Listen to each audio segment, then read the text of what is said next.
Welcome to Maths Genius. Today we will be covering an important topic in the English language portion.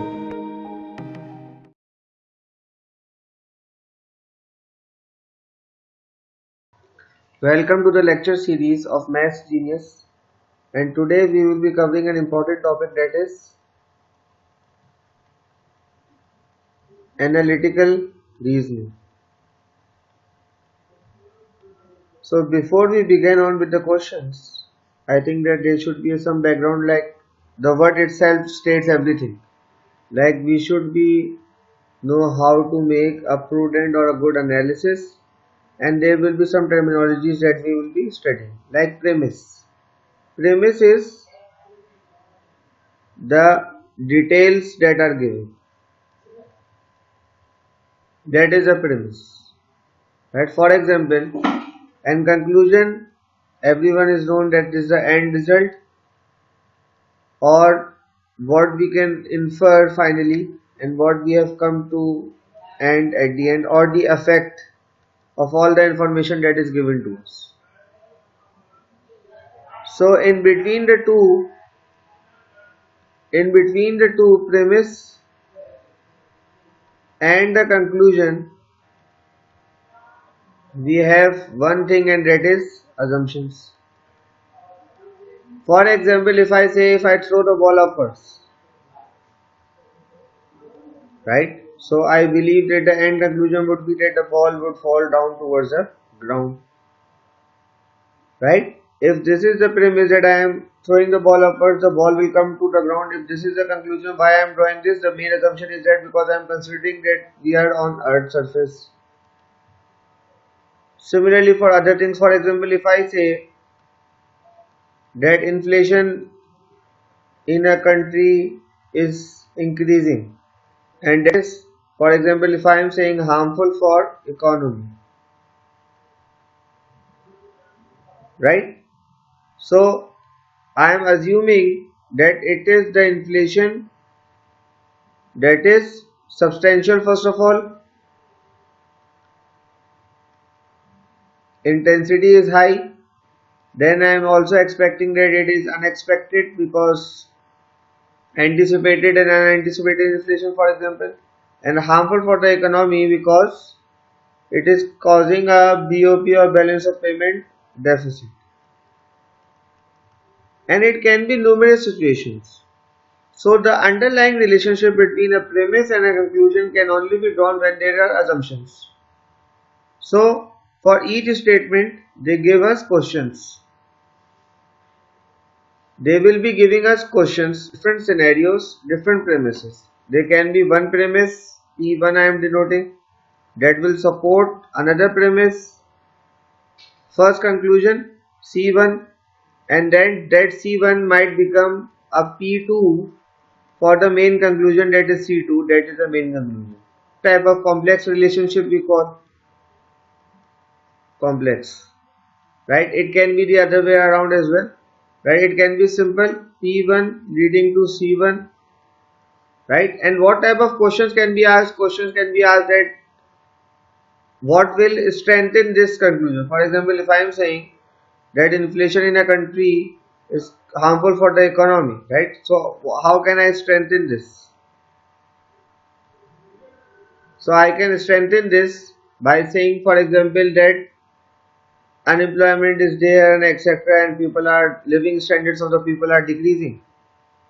So when I am saying the living standards of the people are decreasing, it means that it is definitely harmful for the economy, right? So assumption are very important, because when you can identify these assumptions, you will be able to find out that what will weaken it, weaken the conclusion or the premise, or weaken the whole argument, what will strengthen it, because if you remove those assumptions, if you make them true, then it will definitely strengthen it. What are the assumptions basically, and it goes on. So this is what a premise, a conclusion, and assumption makes the basis of an argument, and that's why we are talking about analytical reasoning. Now we are looking at analytical reasoning in more detail with the help of examples. As I have already told you that the premise and the conclusion makes up the whole argument, and then that argument is whether weakened or strengthened with the types of questions that are being asked. Let's have an example. Recently excavated from 7th century settlements in the western part of Mexico were made using of the same metallurgic techniques as those used by. Now this is important. So it says same. I'm underlining this part. Techniques as used by Ecuadorian artisans before and during the period. These, now this is P1, right? This is premise. These techniques are sufficiently complex. Okay, this is important. Complex to make their independent development in both the areas unlikely. Since the people of these two areas were in cultural contact, archaeologists hypothesize. Now, hypothesize means they are reaching some sort of a conclusion or something, that metallurgic techniques used to make the rings found in Mexico were learned by the Mexican artisans from Ecuadorian counterparts. Okay, so they are saying this, that they were learned by their Ecuadorian counterparts. Now again, this is P1, then this is P2, and both of them are connected by this assumption, that is assumption given that there was some cultural contact, and this is the conclusion, final conclusion. So it is asking which of the following would it be most useful to establish in order to evaluate the archaeologist's hypothesis. So his hypothesis is based at why, if we look at it over here, Mexican contact with Ecuadorian, and it is the cultural contact. Now what it says, first of all, whether the metal objects were traded from Ecuador to western Mexico during the 7th century. Now it says that during the 7th century, yes, because how can there be a cultural contact? There can be a cultural contact whether metal objects were traded from Ecuador to western Mexico, because this will result in a to and fro movement between the two countries. Because over here the assumptions are not, there is some negation over here. Na? These techniques are sufficiently complex to make the independent development in both areas unlikely. So they are saying it's very highly unlikely, but there were some cultural contact. So this one suits. Okay, if you look at the other ones, whether travel between western Mexico, and this would have been primarily by land or by sea. What it has to do, whether they are traveling by any means, we don't have to do anything. It has nothing to do with it. Next, whether the artisans from western Mexico could have learned complex metallurgy techniques from the Ecuadorian counterparts without actually leaving the web. So how?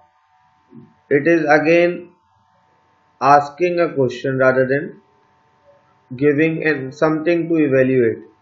Then, whether the tools were used in the 7th settlement in western Mexico, again nothing. Whether any of the techniques used in the manufacture of the metal rings found in western are still practiced among artisans in Ecuador today. Not today, we are comparing data of 7th century, not today, so it's irrelevant for me. So the only valid answer is A. I hope you guys have understood this part.